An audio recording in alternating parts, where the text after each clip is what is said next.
As a classic quiz format, or game show format, as the name tried to imply, 3, 2, 1, it was three things in one. It was a game, it was a quiz, and it was an entertainment. Could we have a trial life? Could we have a trial? Because I don't feel I'm getting through. Of course, the attraction for 3, 2, 1, when I watch it now, is looking back at the cars, the vehicles that are brand new in pristine condition, and they've rolled out, and there you've got a Ford Fiesta. You've won tonight's star prize, the brand new car. And it's great, you know. There was sort of long hair and sideboards and crazy clothes, and it was a great, exciting period, wasn't it? Late 70s, rocking. Fantastic acts. You had singers and comedians. I mean, you had all the top acts of the day, really. I've never been so humiliated since I saw the fee for this show. And Chris and I dressed up in some silly outfits. People used to say to me in the street, we always watch to see what you're going to have on this week, what you're going to be dressed in, always watch.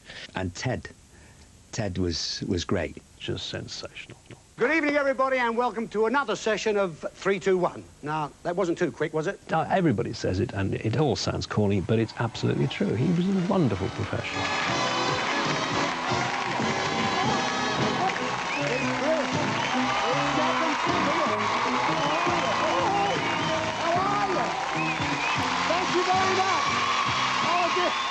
Because anything could happen on the show. You didn't know. And usually did, didn't it, Debbie?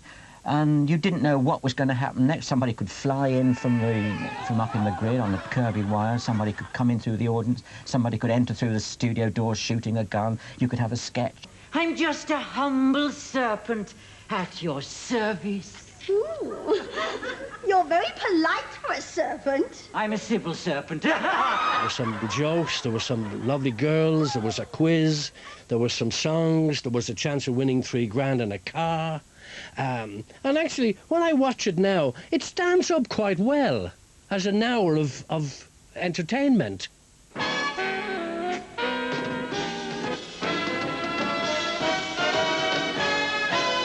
Welcome, the Brian Rogers Connection.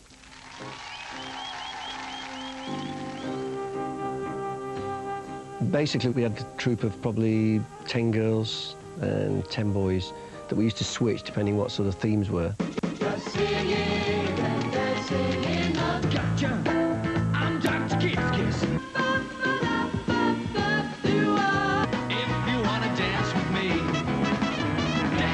Basically the same bunch that did nearly all the series. We never used the artist's record. We had to re-record, either with session singers or with the dancers. They'd come up with the idea with the theme, and the theme would lend it was Egyptian or Italian, and then they would say to me, right, there's the theme, let's try and pick some music, let's try and make either up-tempo or a romantic one, whichever what it was. And it was interesting because it was 13 shows on the trot. It's been a hard day's night, and I've been working like a dog. You never actually got time like, well, we can have 3 weeks working on that and 2 weeks working on that. You can't. You couldn't. It was just the pressure was just unreal, but nice pressure. The whole cast and the people up in Yorkshire and the crew and down to even the people in the canteen they were fabulous. They were really good.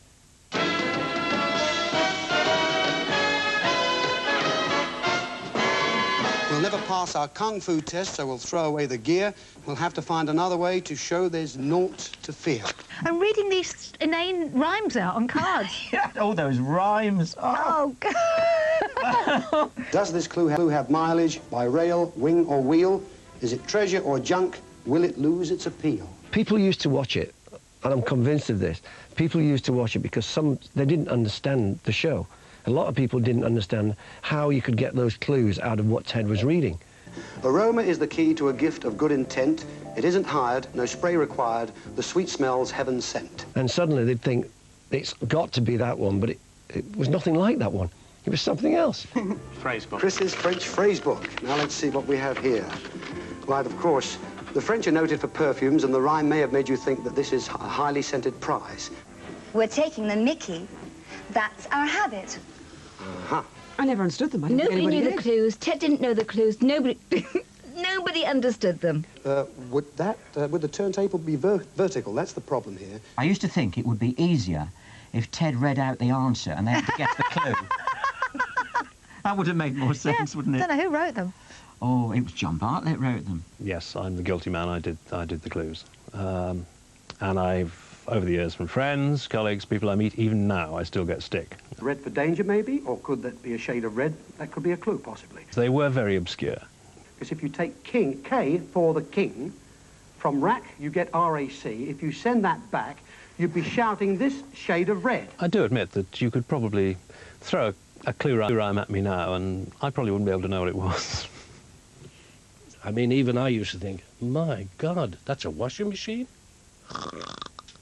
And I mean, I would look at it in the morning in the dressing room and read it. I mean, it was in an envelope. No, you know. And I would think, how would the people work that out tonight with all them lights and cameras on them? They've got to get a... But listen, they did.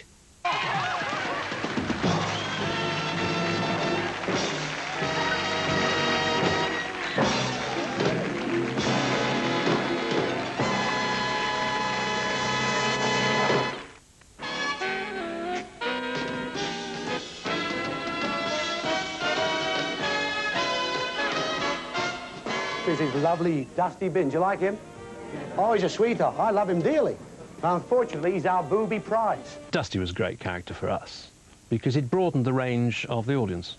Obviously, he was a great favourite with the younger kids, and young children used to love him. And, you know, a lot of the older people watching used to find him quite cute, and he'd be dolled up in whatever the theme of the show was. Oh, yes, Dusty, look at that. It looks marvellous, but don't let him fool you, of course. He has to have his bin liner changed 3 times a day. And he was a tribute to Ian Rowley, who used to design the thing every week, how he'd managed to make him, with what were sort of fairly fundamentally basic moves, he would give the thing character. It was quite extraordinary. I'd like to introduce Dusty Bin, as you all knew him 10 years ago. In fact, I still drive him. He was very difficult to drive, but because I developed him, I got used to it. But I'm not used to it now, but we'll try.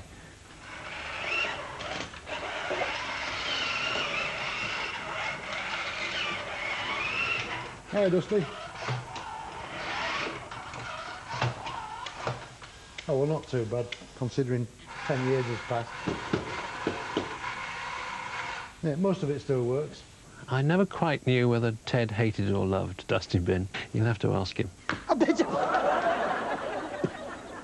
Everybody loved him. The studio people used to talk to him. They'd come and say, how are you doing, Dusty? How are you doing? And I mean, if it was turned on, I'd actually react to whoever spoke to it. And these are guys, electricians and you know, in the studios that were not that way inclined, would still soften when they saw Dusty. Caroline Munro used to love him. Oh my gosh, not the Bin, although he was very cute. I mean, he'd always go to all the women. Nothing to do with me. Dusty was dressed as a matador, and we dressed the little dog Garbage as a bull. And Ted asked him, what would you do if it was a real bull? Reverse, sit, stand up. Get away, get back, shush, shush. Ah.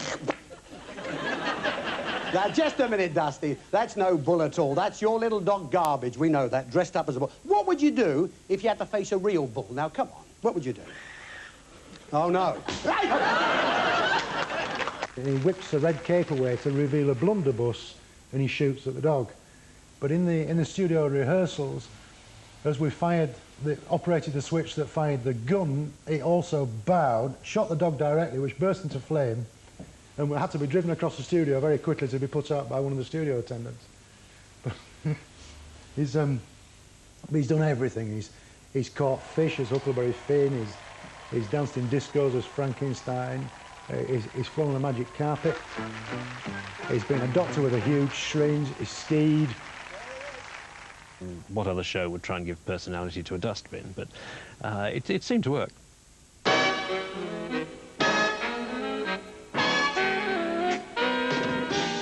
For the first time on British television, we're going to lift the lid on Dusty Bin. So many people have asked me, how does it work? What's inside it? How it was built? What it's controlled by? Well, I'm going to show you. We bow the bin down like this. Oops. We take the lid off it, and inside you can see the mechanism. All this kit in here is all military specification. It cost a fortune to have all this built. This was far more advanced than any of the Star Wars stuff. But because it was in a dustbin, it was never taken seriously. But it had contrabody movements, it could bow, all those systems could be mixed.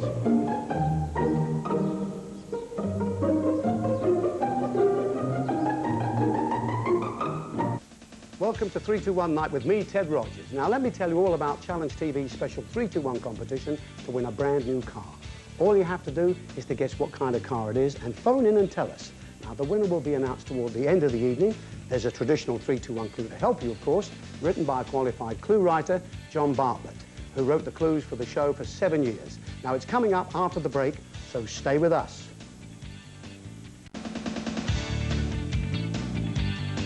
And here's the 3-2-1 competition clue again. Listen to the rhyme and guess the make of car.